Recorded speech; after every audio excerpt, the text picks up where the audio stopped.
Assalamualaikum warahmatullahi wabarakatuh. Salam sejahtera bagi kita semua. Om Swastiastu, Namo Buddhaya, dan salam kebajikan. Perkenalkan, nama saya Nabi Firmansyah dari kelas E semester 1. Saya di sini ingin menjelaskan tentang perkembangan hak asasi manusia di internasional. Perkembangan hak asasi manusia internasional dapat dibagi ke dalam menjadi beberapa periode. Dan yang periode pertama terjadi sebelum Perang Dunia Kedua. Dalam periode pertama ini dibagi menjadi 3 masa. Masa pertama adalah masa kuno hingga masa abad pertengahan. Pada masa ini, konsep hak asasi manusia sudah ada dalam berbagai bentuk. Dalam peradaban kuno seperti Mesir, Yunani, dan Romawi. Dan juga terdapat beberapa ide tentang hak dan keadilan. Meskipun hak-hak ini tidak berlaku universal.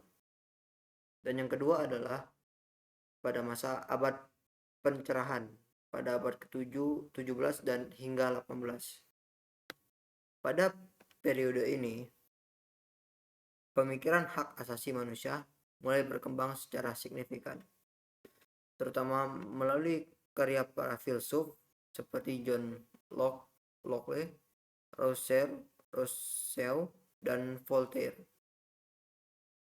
Mereka memperkenalkan gagasan bahwa semua manusia memiliki hak-hak alamiah yang tidak dapat dicabut oleh negara. Dan yang terakhir terjadi pada masa deklarasi hak-hak Amerika Serikat pada tahun 1776 dan deklarasi hak asasi manusia dan warga negara Prancis pada tahun 1789. Pada masa ini deklarasi ini menjadi tonggak penting yang memperjuangkan kebebasan, hak sipil, dan penolakan terhadap tirani, tetapi masih belum memiliki cakupan internasional. Pada periode pertama ini juga memiliki ciri utama, yaitu hak asasi manusia masih terbatas pada tingkat nasional atau negara-negara tertentu, tanpa ada regulasi internasional yang mengaturnya. Dan selanjutnya ada periode kedua. Periode kedua ini terjadi pasca Perang Dunia Kedua dan lahirnya piagam PBB. Pada periode kedua ini dibagi menjadi 3 masa juga. Dan masa pertama ini terjadi setelah Perang Dunia Kedua tahun 1945. Pada masa ini, kejahatan perang, terutama Holocaust, memicu lahirnya kesadaran internasional akan pentingnya melindungi hak manusia di tingkat global. Dan yang kedua, terjadi pada masa Piagam Perserikatan Bangsa-Bangsa pada tahun 1945.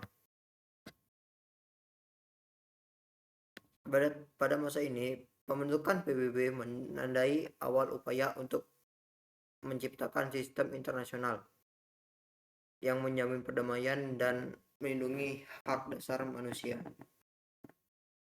Piagam PBB menekankan penghormatan terhadap hak asasi manusia. Dan yang terakhir terjadi pada masa Deklarasi Universal Hak Asasi Manusia pada tahun 1948. Pada masa ini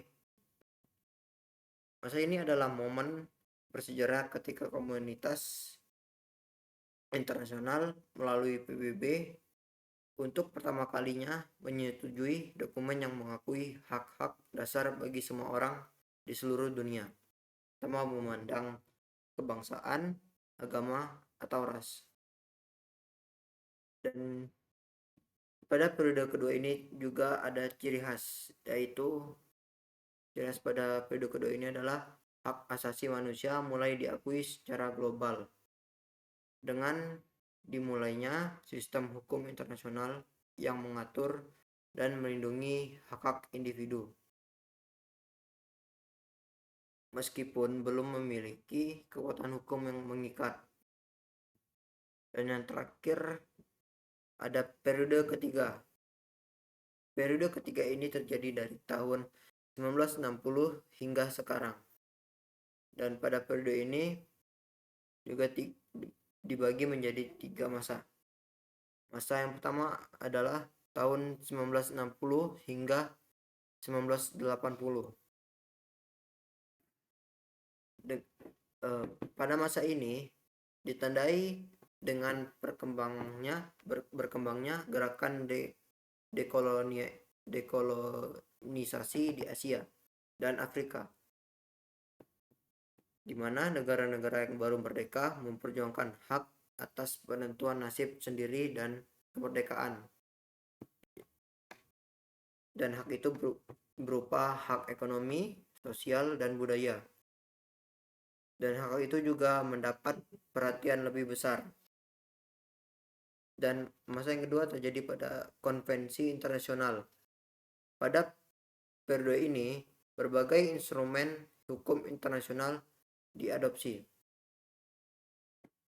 seperti Konvensi Internasional tentang Penghapusan Diskriminasi Rasial yang terjadi pada tahun 1965, serta Konvensi Penghapusan Segala Bentuk Diskriminasi Terhadap Perempuan atau CEDAW yang terjadi pada tahun 1979,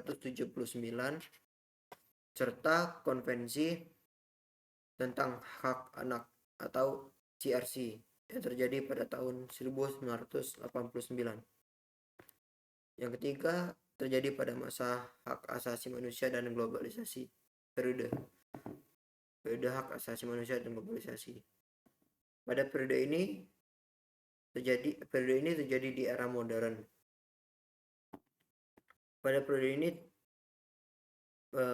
berisi tentang isu-isu seperti hak minoritas, hak lingkungan, hak digital, dan hak-hak pekerja migran menjadi semakin relevan.